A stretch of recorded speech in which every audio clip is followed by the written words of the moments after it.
देख रहे हैं प्रहार न्यूज़। मैं अवेश कादरी।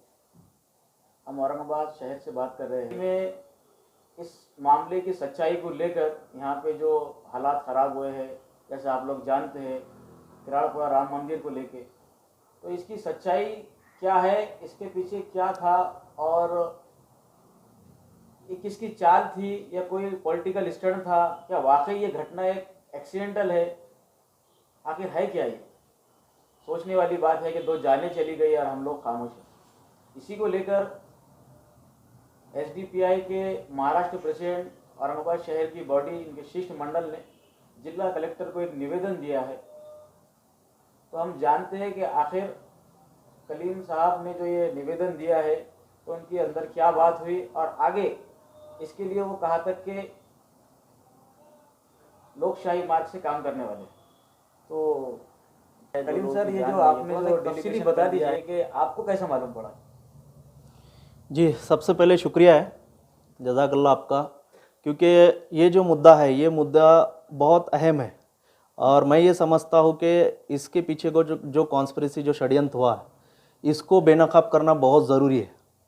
वैसे तो पूरे मुल्क के अंदर, हमारे पूरे महाराष्ट्र राज्य के अंदर अलग अलग घटनाएं हुई है और मैं तो यकीन से के साथ कहता हूँ कि ये सारी घटनाओं की एक दूसरे के साथ में लिंक है, एक दूसरे के साथ में कनेक्शन है। सिर्फ ये अभी का कनेक्शन नहीं है, माजी का भी कनेक्शन है। अगर हम सही तौर से इसका इन्वेस्टिगेशन और सही तौर से निकालेंगे तो इसके अंदर राजा बाज़ार के अंदर जो नाइंसाफ़ियाँ हुई थी, वो नाइंसाफ़ियाँ भी आज उजागर होने के जो है तो चांसेस है। तो उसमें सबसे पहले आप समझिए कि ये जो राम मंदिर का जो मामला शुरू हुआ, देखिए इसके अंदर कोई डाउट नहीं है, मंदिर जो है तो कई सालों पुराना मंदिर है और हर साल यहाँ पे रामनवमी होती। कभी भी यहाँ पर कोई भी किस्म का इंसिडेंट नहीं हुआ, कभी भी जो है तो मंदिर को या मंदिर के जो तो पूजा करने वाले लोग हैं उनको किसी किस्म की तकलीफ़ आज तक नहीं हुई। यहाँ पर महिलाएं आती बड़ी संख्या में, बच्चे आते हैं, लेडीज़ और पूरे फैमिली के साथ में लोग आते हैं, लेकिन कभी भी यहाँ पर कुछ भी नहीं हुआ। ये साल क्यों हुआ, ये मुद्दा। तो ये मुद्दा ये साल क्यों हुआ बोले तो एक रात पहले जो सबसे पहले 3 लोग आए जिन्होंने नारे लगाए, मुस्लिम समाज के खिलाफ अपशब्द बोले। क्या वक्त था जब उन्होंने नारे लगाए? तो रात में ये वक्त देखिए, ये जो 3 लोगों का है 11:30 से 12 के बीच के दरमियान का वक्त है, रात में। अच्छा जी, कंटिन्यू सर। जी, तो ये वक्त के अंदर ये 3 लोग आए थे। वो 3 लोगों के साथ में कुछ झगड़ा हुआ मुकामी लोगों का। उसके अंदर झगड़े के अंदर भी ज़्यादा मारपीट नहीं की गई मुस्लिम जो लोग थे वहाँ पे उनकी तरफ से, बल्कि वो तीनों को बिठाकर अच्छे से समझाया गया कि रमज़ान का महीना चल रहा है, रमज़ान का महीना है, रमज़ान के महीने के अंदर आप जो है तो माहौल मत ख़राब करो, बल्कि ये तीनों को अच्छी तरह समझा के वहाँ से कुछ लोगों ने भिजाए। तो देखो मुकामी लोगों ने जो तो कितनी समझदारी का काम किया। लेकिन ये लोग सोच के ही आए थे कि हमको माहौल ख़राब करना है। इन्होंने इमीडिएट जाके कुछ लोगों को लेकर आए। वो लोग और ज़्यादा जो है तो गैर कानूनी तरीके से नारे लगाए और ज़्यादा भड़काऊ नारे लगाए। उसके बाद तो वो लोगों के साथ में फिर मुकामी लोगों के कुछ जो है तो हुज्जत बहस हुई, फिर उनके साथ कुछ हाथापाई शुरू हो रही थी। वहाँ पर पुलिस बंदोबस्त पहले से ही है, 4-5 दिन पहले से ही पुलिस बंदोबस्त था वहाँ पे। ऐसा नहीं है कि कुछ होने के बाद पुलिस बंदोबस्त हुआ करके, नहीं, पहले से ही था। तो वहाँ पर जो स्पॉट पर पुलिस प्रशासन था, उन्होंने क्या किया, वो जो बाहर के लोग आए हुए थे उनको समेट के अंदर मंदिर के अंदर लेके गए। तो ये जो मुकामी लोग था, ये लोग थे, ये लोगों का मुतालबा ये था कि पुलिस इनके ऊपर कार्रवाई करे, इनके ऊपर एफआईआर दर्ज करे और इनको जो है तो अरेस्ट करके लेके जाए। ये मामला, ये मुतालबा था। ये मुतालबा तकरीबन 2 घंटे चला, तक 12:30 पौने 1 बजे से दरमियान से लेके 3 बजे तक ये मुतालबा चलता रहा। लेकिन ये जो गुनाहगार है असली, जिन्होंने फसाद फैलाने की पूरी जड़ है, इनकी क्या क्या साजिशें हैं, अगर हम इसको समझना है तो हमको इतिहास को पढ़ना पड़ेगा।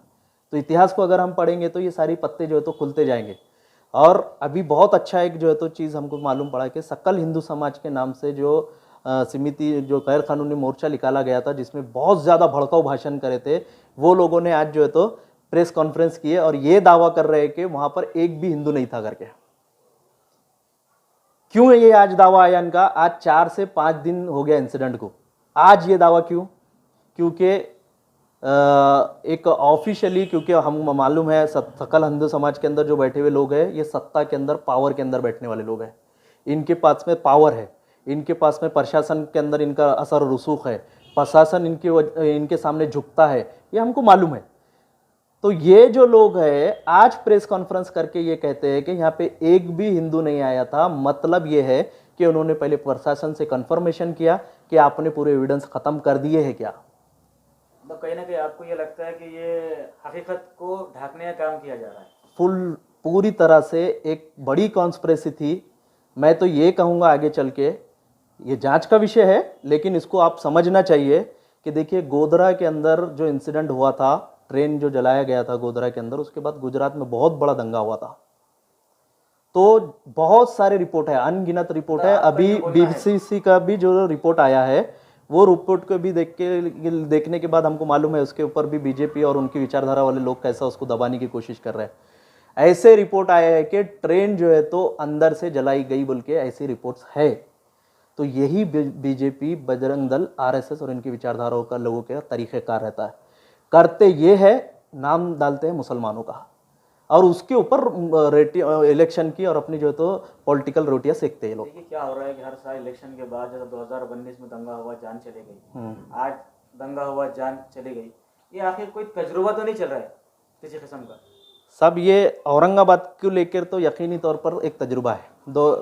राजा बाजार का जो आपने जिक्र किया 2019 नहीं 2018 का है वो। 2018 का जो वाकया हुआ था उसके अंदर एक मासूम नौजवान हारिस कादरी, उसकी जान गई। वो हारिस कादरी की जान के अंदर भी दंगे को कंट्रोल करने के लिए सुप्रीम कोर्ट ने एक गाइडलाइन जारी किया है, दिशा निर्देश दिया हुआ है पुलिस प्रशासन को, आपको फायरिंग कब करना है, उसका प्रोसीजर क्या क्या है। उसका प्रोसीजर में सबसे पहले अनाउंसमेंट होगा, अनाउंसमेंट होने के बाद अपील होंगी, अपील होने के बाद हल्का लाठीचार्ज होगा, पानी का कैनल, पानी यूज़ किया जाएगा, लोग जो मॉप है उसको मुंतशिर करने के लिए उनको वार्न किया जाएगा, हवा में फायरिंग की जाएंगी, फिर उसके बाद हल्का लाठीचार्ज कमर के नीचे किया जाएगा। ये ऐसा मोटा मोटा एक सिस्टमेटिक एक गाइडलाइन, ये गाइडलाइन को नज़रअंदाज किया गया, इसको जो है तो तोड़ा गया। ये जानबूझ के तोड़ा जा सकता है, अनजाने में भी तोड़ा जा सकता है। जानबूझ के तोड़ा जाएगा तब जो है तो ये एक बहुत बड़ा जुर्म है, क्राइम है। ये क्राइम अगर जानबूझ के किया गया है तो उसके अंदर करने वालों को सज़ा होना चाहिए। आज आम लोग कुछ गलत करते हैं तो उनके ऊपर सज़ा होती है, उनको जो है तो एफआईआर होती है और वो लोग आज जेलों में जाते हैं। लेकिन पावर में बैठे हुए लोग और प्रशासन के अंदर बैठे हुए लोग अगर ये गलत करते हैं और इनको सज़ा नहीं मिलती है तो वाक़ई दोहराए जाएंगे। इसलिए इंसाफ जो होता है वो इंसाफ ही अमन लाता है। अगर आप इंसाफ को दबा देंगे और ये वो कहेंगे कि भाई इससे शांति आएंगी, नहीं, इससे जो है तो आप फसाद को और ज़्यादा बढ़ावा दे रहे। ये लोगों की हिम्मतें बढ़ेंगी। ये जो ग्रुप आया था राम मंदिर के पास में 30, 40, 35 लोगों का जो भी है वो ग्रुप के ऊपर अगर कार्रवाई नहीं होगी, इनकी हिम्मत और बढ़ेगी। ये कल और जाके कुछ इंसिडेंट करेंगे, नाम देंगे मुस्लिम समाज का, हमारे SC ST दलित समाज का हमारा नाम देंगे, कोई दूसरे जो कमज़ोर वर्ग के लोग हैं उनका नाम देंगे, क्योंकि ये लोगों को जो है तो ये सिर्फ यहाँ तक दंगों तक महदूद नहीं है। अगर यशवंत शिंदे जो नांदेड़ का शख्स है, अगर उसको आप पहचानते हैं, उसने कोर्ट में जो एफिडेविट डाला है तो ये उसने क्लियर कहना है, अब भी जांच का विषय है, उसके अंदर कोई दो राय नहीं है, लेकिन बोल तो रहा है सामने वाला, खुलकर बोल रहा है, छुप छुपा के नहीं बोल रहा, कोर्ट को बोल रहा है वो भी, कि बम ब्लास्ट भी जो किए गए हैं बीजेपी को इलेक्शन में फायदा पहुंचाने के लिए किए गए, छोटी चीज नहीं है।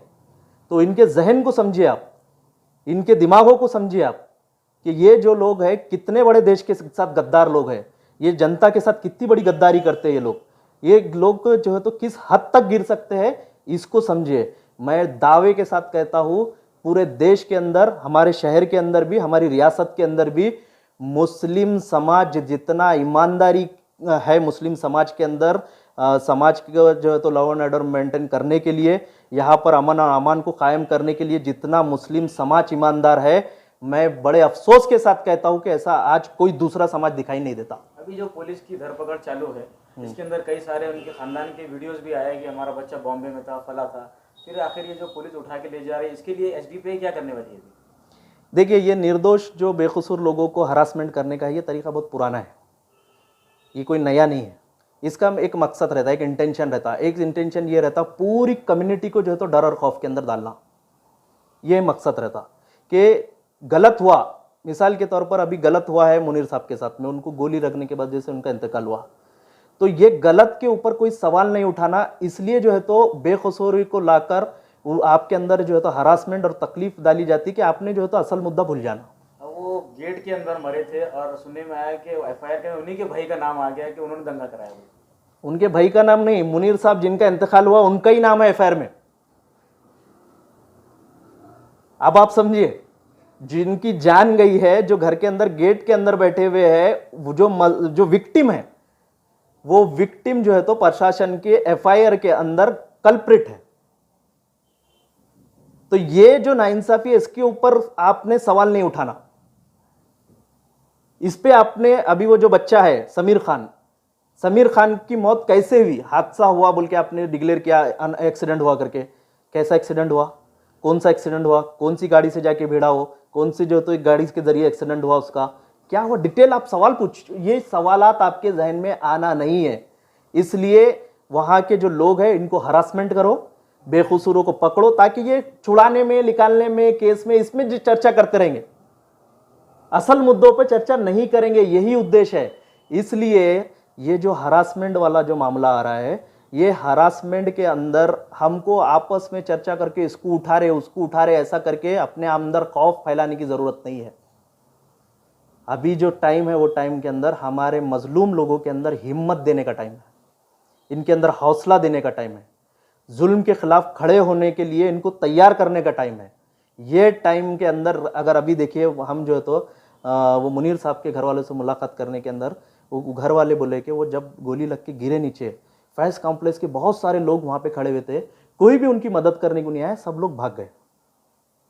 एक अपना पड़ोसी, उनकी जान जा रही है, सामने जो है तो वो गिर गए, खून बह रहा है, कोई जो है तो गोली चली तो लोग भाग जाते हैं। हाँ, आप समझिए, फायरिंग अगर हो रही है तो लोग कैसे रुकेंगे? यही बोल रहा हूँ ना मैं भाई, आप जो है तो जब कुछ गलत नहीं कर रहे तो बुरा होने के लिए भी क्यों दे रहे आप, समझे आप? सिर्फ बुराई को देखकर खामोशी अख्तियार करना बुराई को रोकने का सलूशन नहीं है। बुराई के खिलाफ आपको कोशिशें भी करना पड़ेंगी। अभी आपने एक निवेदन दिया है जिला कलेक्टर को, आगे चल के आप किस तरीके से कानूनी कार्रवाई करने वाले हैं? देखिए, इसके अंदर हम जो है तो अभी स्टडी बेस में हमारा डाटा वगैरह हम कलेक्ट कर रहे हैं, वीडियोस कलेक्ट कर रहे हैं हम, और अलग अलग एंगल के हम रिपोर्ट्स निकाल रहे हैं, अलग अलग मीडियाज़ के रिपोर्ट्स हम निकाल रहे हैं। वो सारी चीज़ों को हम स्टडी करेंगे, उसके बेस पे हम अपने एविडेंस तैयार करेंगे। एविडेंस तैयार करने के बाद वापस हम कलेक्टर और कमिश्नर दोनों को जो है तो कंप्लेन करेंगे एविडेंस के साथ में। वो एविडेंस के साथ में कलेक्ट करके हम जो है तो कहेंगे कि आप जो है तो इसके ऊपर कार्रवाई करना है। साथ ही साथ इसको लेके हम मानव अधिकार आयोग के अंदर भी जाएंगे। यहाँ पर ह्यूमन राइट्स के बहुत बड़ा वायलेशन हुआ है, इसको लेके हम वहाँ पर जाएंगे। उसके बाद भी अगर न्याय नहीं मिलता है तब जो है तो हम न्यायालय ज़रूर जाएंगे। हम यहाँ पर कोर्ट में हमारी गुहार लगाएंगे, अलग अलग मुद्दे को लेके हम PIL भी दाखिल करेंगे और अपनी जो है तो इंसाफ का हम जो है तो मुतालबा करेंगे।